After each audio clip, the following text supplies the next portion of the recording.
दोस्तों, ये कहानी एक मैरिड कपल की है। उन दोनों की आपस में बिल्कुल नहीं बनती थी।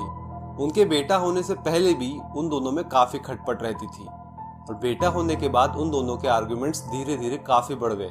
वो आपस में हमेशा लड़ते रहते थे और धीरे धीरे ये बात डिवोर्स तक पहुंच गई। आखिर में उन लोगों ने डिसाइड किया कि वो अपने बेटे के खातिर डिवोर्स नहीं लेंगे, पर इसके बावजूद भी उनकी लड़ाई बहुत बढ़ गई।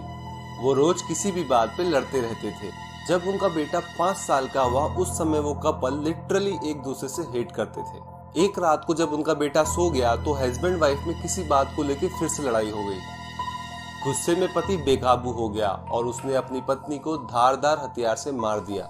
जब उसका गुस्सा शांत हुआ तो उसे समझ में आया कि उसने कितनी बड़ी गलती कर दी, पर जो हो चुका था उसका तो कुछ करना ही था। इसीलिए उसने अपनी वाइफ की डेड बॉडी को घसीट कर कार के अंदर ले गया। कार की डिग्गी में अपनी वाइफ की डेड बॉडी को रखने के बाद वो रात के अंधेरे में उसे पहाड़ों की ओर ले गया। पहाड़ों के पीछे एक नाला बहता था।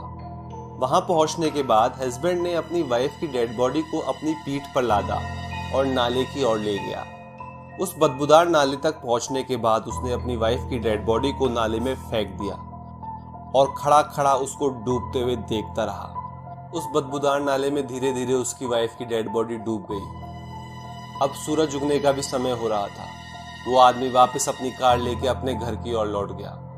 घर पहुंचने के बाद वो सीधा बाथरूम में गया और खूब रगड़ रगड़ के नहाना चालू किया, लेकिन वो अपने आप को जितना भी रगड़ रहा था, उस नाले की बदबू उसके शरीर को छोड़ने का नाम नहीं ले रही थी। परेशान होके वो सोने चला गया।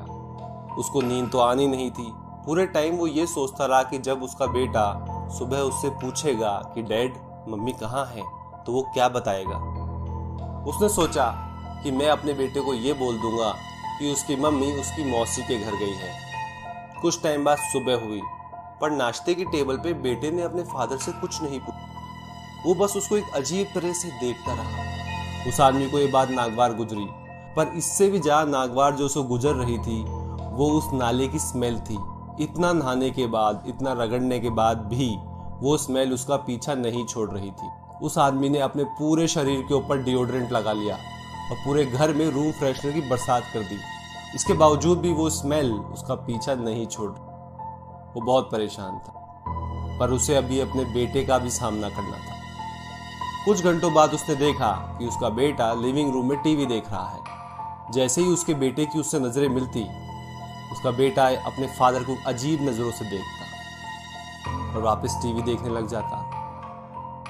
अब उस आदमी से ये सब टॉलरेट नहीं हो रहा था। उसने डिसाइड किया कि वो अपने बेटे को फेस करेगा। वो सीधा उठ के उसके पास गया और अपने बेटे से पूछा, क्या तुम मुझसे कुछ पूछना चाहते हो? उसके बेटे ने कहा, हाँ। क्या तुम अपनी माँ के बारे में मुझसे कुछ पूछना चाहते हो? बच्चे ने कहा, हाँ। क्या तुम ये जानना चाहते हो कि तुम्हारी माँ अभी कहाँ है? बेटे ने कहा, नहीं, मैं तो ये जानना चाहता हूँ कि आप सुबह से मम्मी को अपनी पीठ पे क्यों लाद के घूम रहे हो और मम्मी इतनी डल क्यों लग रही है। दोस्तों, असल में उस आदमी ने अपनी वाइफ को मार तो दिया, पर वो मरने के बाद भी अपने पति का पीछा नहीं छोड़ती। वो रूह बन के उसकी पीठ पे सवार होकर घूमती। अगर आप लोगों को ये वीडियो पसंद आया तो वीडियो को लाइक कीजिए और चैनल को सब्सक्राइब कीजिए। और अगर हमारे और भी ऐसे वीडियोस देखना चाहते हैं तो नोटिफिकेशन का बेल जरूर दबाइए, ताकि हम अब जब भी अपना नया वीडियो डालें आपको अपडेट मिल जाए। थैंक यू दोस्तों।